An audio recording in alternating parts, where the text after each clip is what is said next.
much for you all to be so many today. I think we have 200 people, that's a lot. So I will try to stay comfortable and not to have too much fear of all of you. So, tell me, a leader, what do you think are the main characteristics of a leader? So, some of you have some ideas about this. Who can name some leader that he knows worldwide? Some people have some names. Obama. Okay. Putin. Yes. Steve Jobs. Yes. What else? So what do you think these people have in common? What has Obama in common with Steve Jobs? And I know some other like Gandhi, like Nelson Mandela. So you have politics, you have people in the politics, you have people in the business. What do you think they have in common?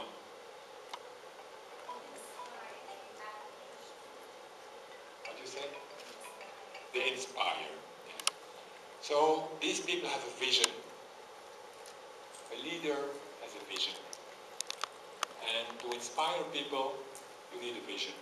So I would say the first characteristic of a leader is to have a vision. Okay, you have a vision. What do you do with this vision? It's good to have a vision. All of you have visions. So what do you need more than just have a vision? Action. We need a plan, yes. What else? Orientation. If you are alone, it's not good to be alone. So what you need, not only to have a vision. So you need to communicate. You need to be a good communicator. All the big leaders in this world are good communicators. Obama is a fantastic communicator. And Steve Jobs was a wonderful communicator. You know, it was a real show each time there was a new product. You know, everybody was waiting for him. So communication is key. So you have a vision, you communicate. What else to be a leader?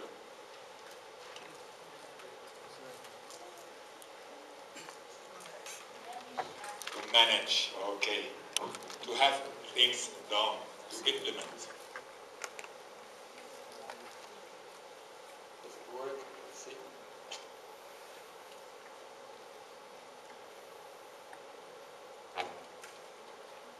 It worked 5 minutes ago.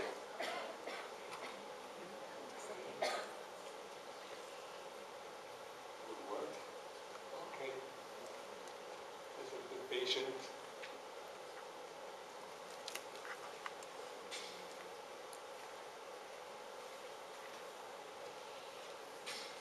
Here you are. So, can you see it? Yeah.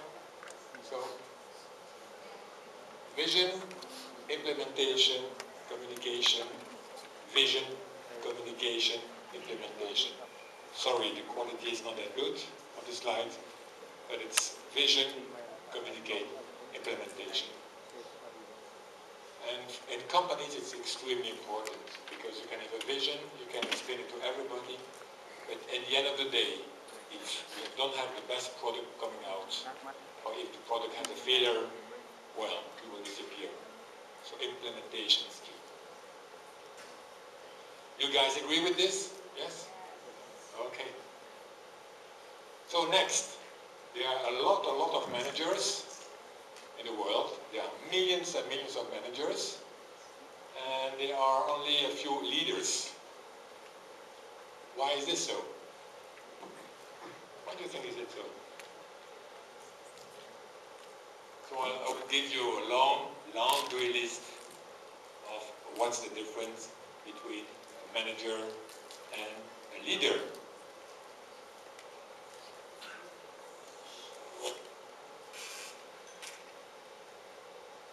So, I have to be careful from here. So a leader innovates, and a manager administers.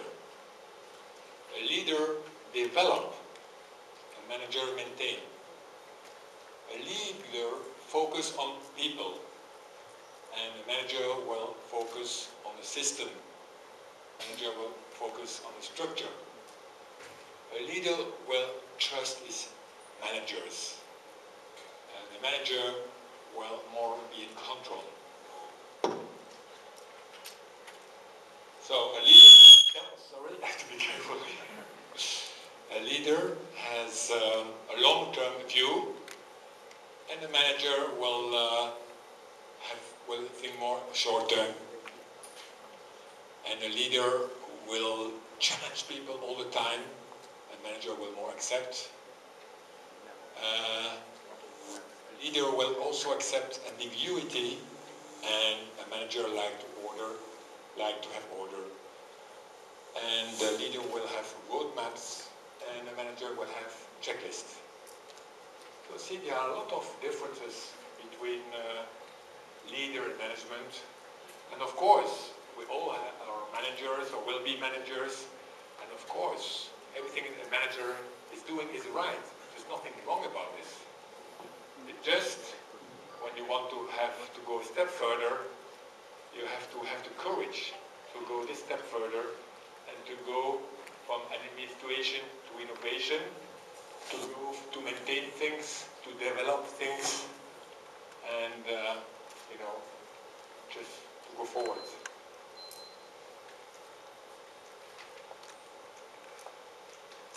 So we discussed about what's a leader.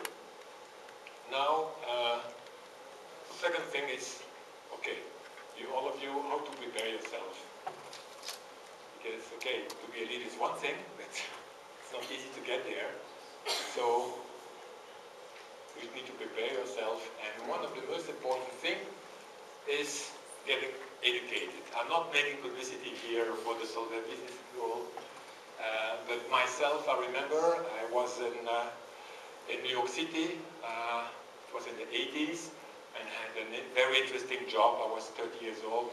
Very interesting job in the computer business, dealing with the Fortune 500 companies worldwide. But I had the feeling that if I wanted to change job and to get higher, I needed to develop myself. And a good way was to do an MBA, because I was in the sales and marketing, but I had no experience in finance. I had no experience in strategy. And by doing this MBA, and it was an executive MBA, I worked the whole week, and on Friday and Saturday, I could go to listen to these professors, to do business cases, and it really opened my mind, And thanks to this, my next job was Managing Director of Southeast Asia, based in Singapore. So it was, for me, a very good opportunity. And I think for you, all of you, if you are in one job, it's the best opportunity to see what are other people doing. Understanding companies, understanding the strategic problems of companies. I have to be careful with this microphone. Sorry about this. It's always to wake you up. Second thing, quite important, is to know yourself. We are all different, and we have to accept that we are all different. And for me, there is no good or bad style. You have people who easily speak in public, people who don't easily speak in public, people who like figures, people who don't like figures, people who like marketing, other people who like engineering. It's all good. So it's all good. So it's important to know yourself, and because it's always easy to know the others. You are in a company, you know your colleagues, he's like this, he's like this. Very difficult to know yourself. And if you want to be a leader, it's important to know yourself and to accept the others like they are. And I use a lot this kind of technique. There are a lot of methods. This is an easy one. It's called the Platinum Rule. So you can find it on the internet easily. And they describe the leaders, they describe people as either open or people-oriented, people who are always dealing with other people and so on, easy. And people who are guarded, you know, difficult for them to meet with people, difficult for them to just they are more task oriented. They love to work on task. This is one aspect. Another direction is, okay, people are direct. They are fast-paced. You ask a question, poof, they respond immediately. Other people, they take more time. You ask a question, they will say to you, let me think about. So, and then when you map all this, you find four kinds of managers. One of them are socializers, people that you will find more, in marketing companies, companies who are doing publicity and so on. Thinkers, you will find them more in the finance department. Directors and relators. Let me tell you a little bit about this characteristic. It's a lot on the slide, so you can take a picture because it's a lot to remember. But let's start with socializer. You know, they are fast, they are spontaneous, they love to be with people, always with people. You know, they need also social recognitions. So most of the politics, people working in the politics, most of them are socializer. Because they need people, they need applause, they need compliments, they need to, and they react very fast, you know. So most of the politics, and they are very successful political people, and they are socializer. Thinkers, they are slower, they are systematic, they seek accuracy. So a lot of financial controllers, you know, they want exact figures. They are making the budget, they are making the planning, the long-term planning. And it's important to have these people doing budget, doing planning, to be sure that the figures are right. And these people are more thinkers. Then you have directors, they're also fast. They like to control, they like results. They like productivity, they are impatient, and yeah, it's the results that are the most, so they are quite efficient. They are busy and they are very structured. Then you have relators. Relators, people who are likely to work in teamwork. A relator will never want enemies. You know, he will not challenge you. He will always be a good neighbor, a good friend, a good colleague, and he doesn't like stress. So I think a relator is a fantastic number two. If you are the boss and you are very like a director, very fast, and it's nice to have a relator with you. And it's interesting, if I look, now I'm doing interim general management, that I left Fountain more than 1 year ago. And in my management team, I had my financial controller. He was a thinker. He was exactly what you read here. And I had my head of manufacturing and purchasing department. He was a real socializer, you know. Then I had my COO. He was a real relator. And you can guess who I was. Huh? So it's good, if you want to be in the general management, it's good to be like this, you know. Don't be here, don't be here, here, here. It's good to be here. So to have a little bit of everything, so you can understand better the others. So see, that's about learning about yourself. So how to prepare yourself? You need people skills, of course you need people skills. Why? Well, you will never make it alone. Do you know any leader who is alone? Does not exist. So the leader has to work with other people. When you are young, you need to develop your people skills. It's very important, because you will deal with your people all the time. When people ask me, what is your biggest challenge as a general manager, I would say it's people, because if you have one person working for you, it's one problem. If you have 1,000, it's 1,000 problems. So all the people in this room who manage many people, they know that the most time you spend is on people. Never forget this. Second thing is be positive. I have to be careful here not to make noise. Okay. Be positive. Who wants to work for a boss who is negative? Nobody. Who wants to listen every day to negative news? Nobody. People want to hear positive things. People want to inspire. Somebody said this a few minutes ago, what's the characteristic of a leader? It's inspire.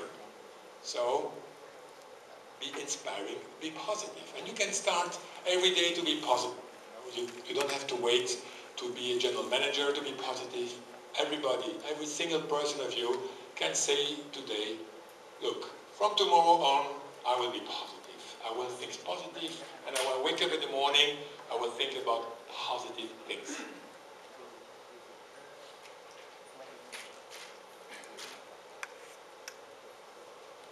Last but not least, energy. Gee, how much time and how much energy that I spend in my job, and I'm sure a lot of other managers will recognize themselves here. You decide to do something. You decide either to open a factory or to close a factory. You decide to open a new department or to close a department. And then what do people tell you? It's not possible. I say, yes, it's possible. No, it's not possible. It takes 2 years. I say, no, yes, it's possible. And that it takes you a lot of energy just to sit down with the people and to look how make something impossible possible. And it's all the time like this. It's really my own experience. I remember we had to close something in Denmark, and then we needed to bring things back in Belgium, and the financial guys said, no, it will take more than 1 year. And I said, no, we will do it in 3 months. Oh, it's impossible. So I sit down next to him. So let's look, what do you need to make it possible? And then finally, after a whole afternoon meeting, what was impossible became possible. But it takes a lot of energy. So a leader, if you want to be a leader, you need a lot of energy. Of course, I wouldn't say to work, of course, it's, in the books, sometimes you say, you read, a leader does not work a lot and he enjoys life and so on. It's not true. A leader, he works more than most of the people.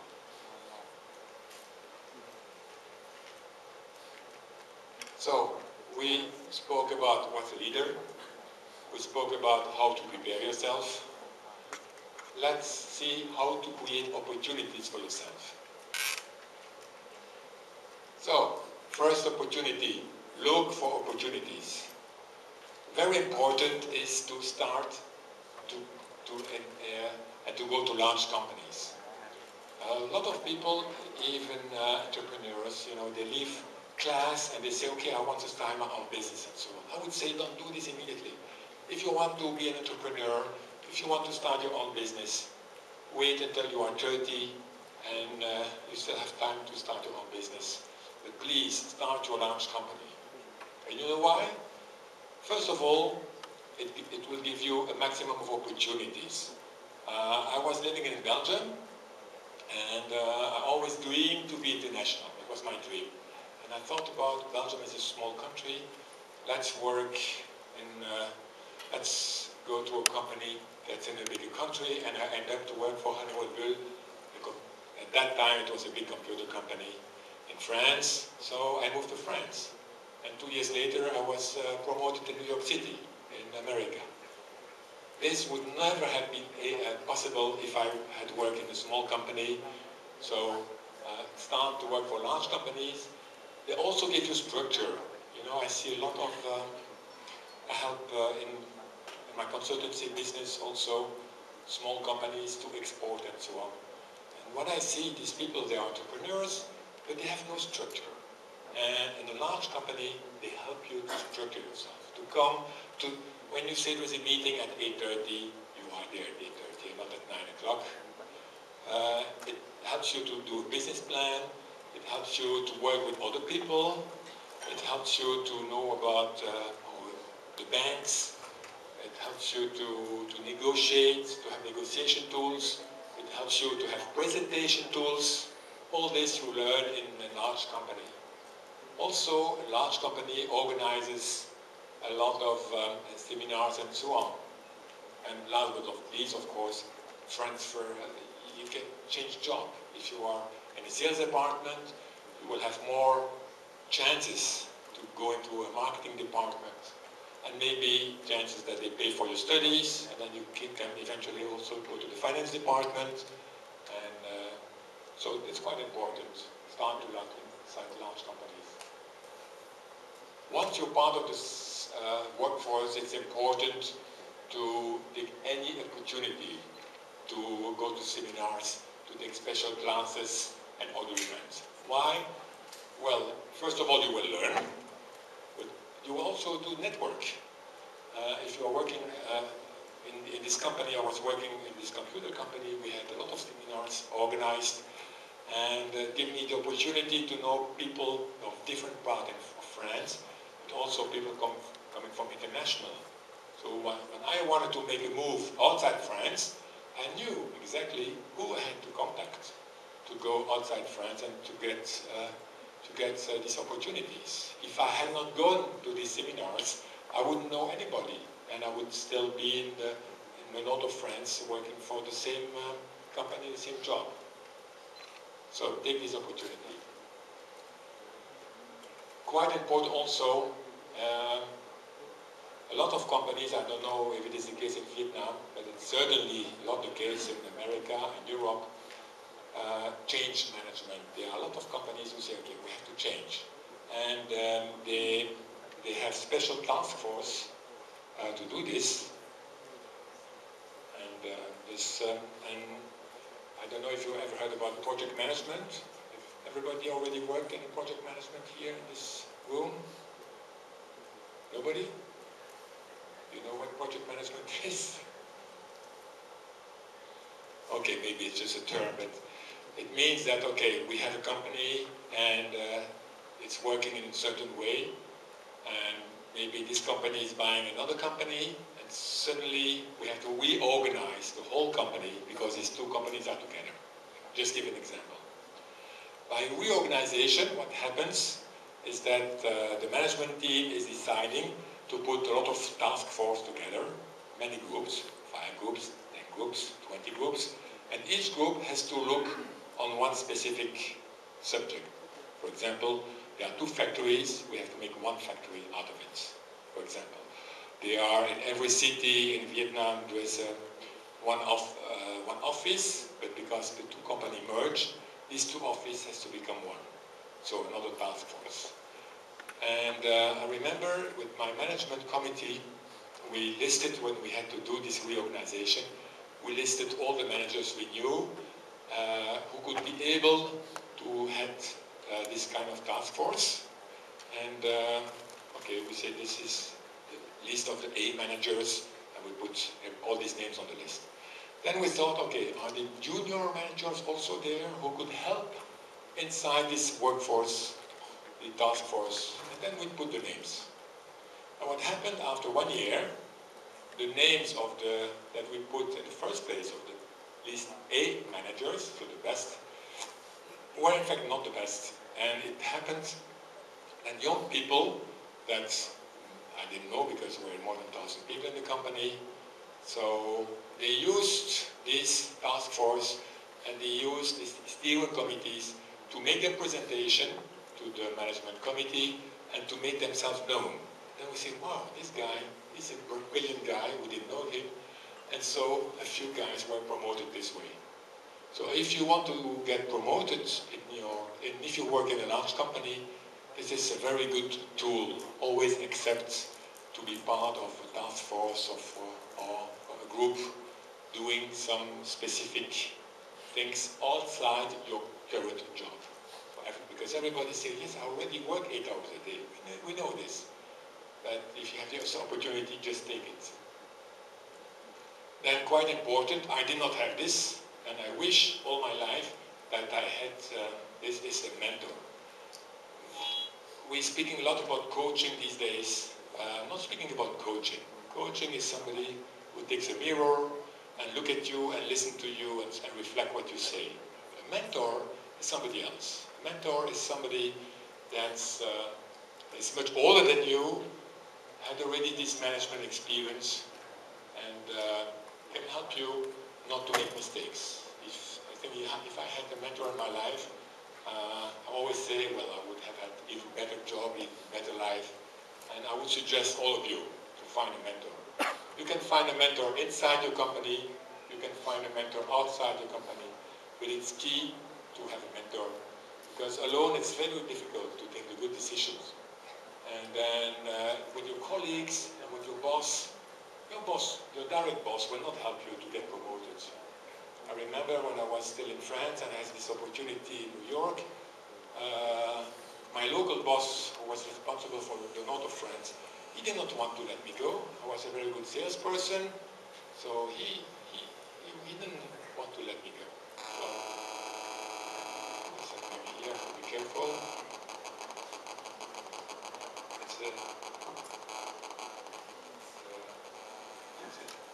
Portable phone somewhere. Okay, so, well, I have to be careful. Okay, hoping it will be better here. Oh, no. Okay, good. So, look for a mentor, it's quite important.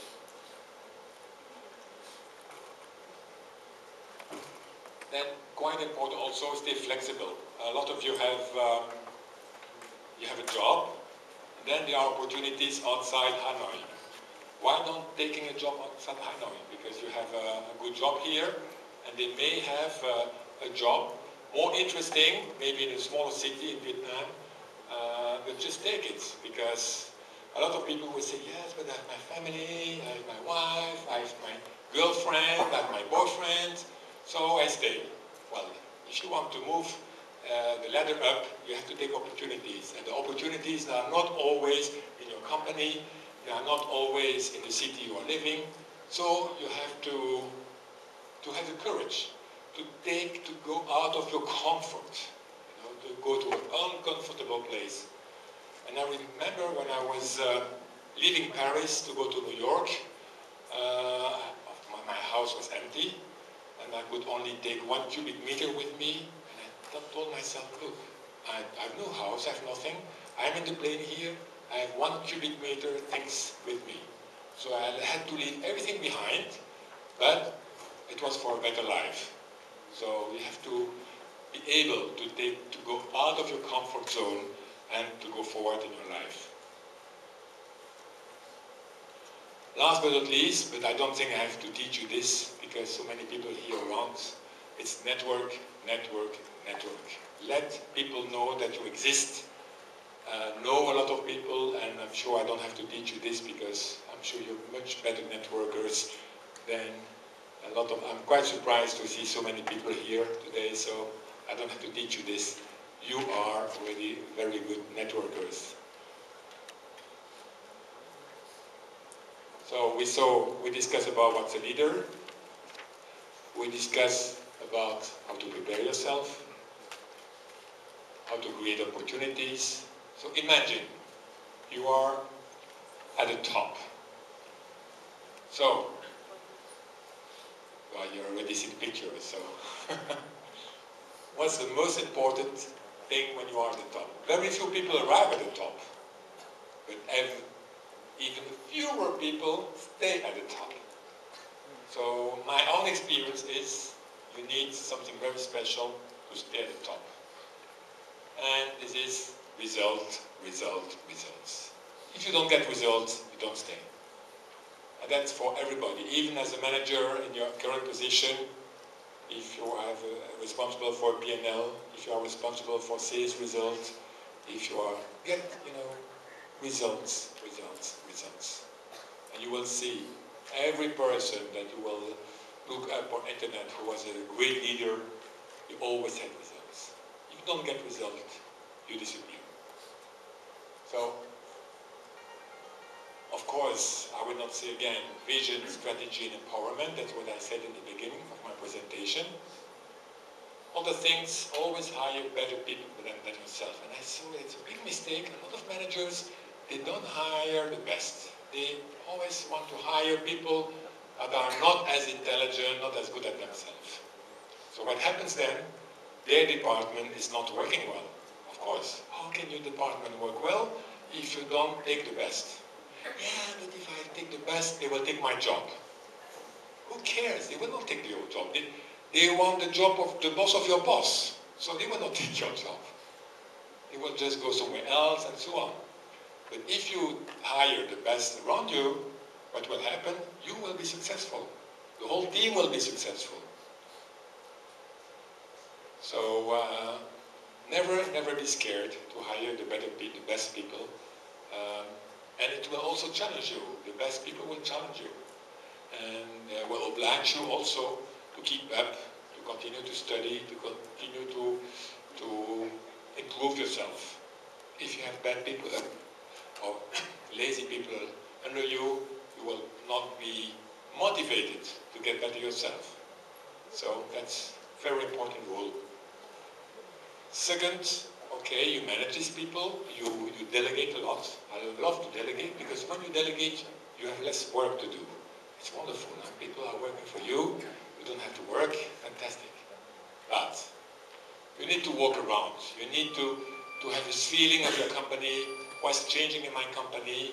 You have to see customers. I spend a lot of time myself always to look for, to visit customers. For me as a CEO, it was very important to go on the road to visit customers. There's nothing wrong to visit customers. Customers are always right. So when you are the boss, you look and you listen to what customers tell you. So you know how to improve your product, you know how to improve your organization. So the truth is with customers. So we spoke about MBA a few minutes ago. Never forget MBWA. Management by walking around. So don't spend too much time in meetings. Don't spend too much time, reading reports. Just walk around. Walk around with your people. Listen to them. Just have informal meetings, and you will have a real feeling what's happening in your company. Take attention to details. I have so many. I've always been a computer freak and have examples, so many examples. But the last one that everybody knows is the example what happened with iOS 6 with Apple. Everybody knows Steve Jobs. Steve Jobs dies, and then 6 months, 1 year after he dies, they are coming out with the iPhone 5 and with the new software iOS 6, and with Google they didn't want to work with Google Maps anymore, so they decided to have their own maps. And what happened? It was a real catastrophe. These maps were not at all at the standards. And myself, I decided not to upgrade my telephone for nearly 1 year. I waited 6 months, I think, before upgrading. Waiting that Google Maps was available on the apps. And even now, if I look at Hanoi with my phone, I'm using Google Maps and I don't use Apple Maps because they are not as precise as Google. So that's typically something that would never happen if Steve Jobs was alive. Steve Jobs was somebody who you knew when you took this product, you knew that Steve Jobs has looked at it, has tried it as a CEO. Every detail he tried. Other example, BlackBerry. Everybody knows BlackBerry. I was a BlackBerry freak before. I could not. For me, nothing was better than BlackBerry, and I was using a lot of time Skype. Then I buy the new model of BlackBerry, very proud, I start to use it. And then I cannot get Skype, so I call the technical guys of BlackBerry and say, no, it's normal. Skype does not work on this new model. Shit. How can a boss bring out a new model that's not working as good as the old model? Would you believe this? And that's how BlackBerry, I knew, from this moment I knew BlackBerry will disappear. So if you had stock from BlackBerry, I would sell it. I had the same thing with Nokia. I had the Nokia as a phone, and then each time You have a new phone, normally you have to upgrade easily. When you have a Mac, you have a new Mac, you plug it in, and you know it takes a few minutes and everything comes easily. You have a new Nokia, nothing is done to bring all the information from the old Nokia to the new one. So, and these kind of companies who are the world leaders, suddenly something happens and they're not leaders anymore. Why? Because I'm sure that the managing director, the CEO of Nokia didn't think about this, because he thought, I have people doing this for me. So as a boss, you still have to delegate a lot, but please, please, please, get in touch with the product you sell with the customer and listen to your customer. So what did I do now with my kid here?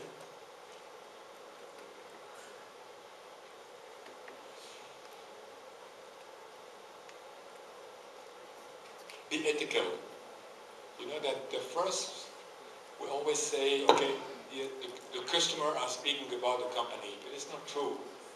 The most important people who will speak about your company are your personnel.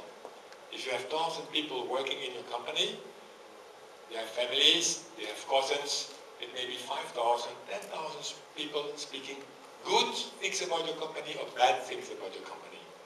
So you may be very good publicity, spending millions in advertising. If you are not ethical, your reputation will go down, and your reputation starts with your own people. I don't have to tell you, stay honest, because if you want to become a crook, you would already have joined the mob and you will not be here. So stay honest. And respect, extremely important. You can only be successful if, thanks to people working for you. So your success will come from the success of your people. You have to respect them, they are your first ambassadors. So I wish you all success in your future life and hope that many of you will make it. Thanks a lot.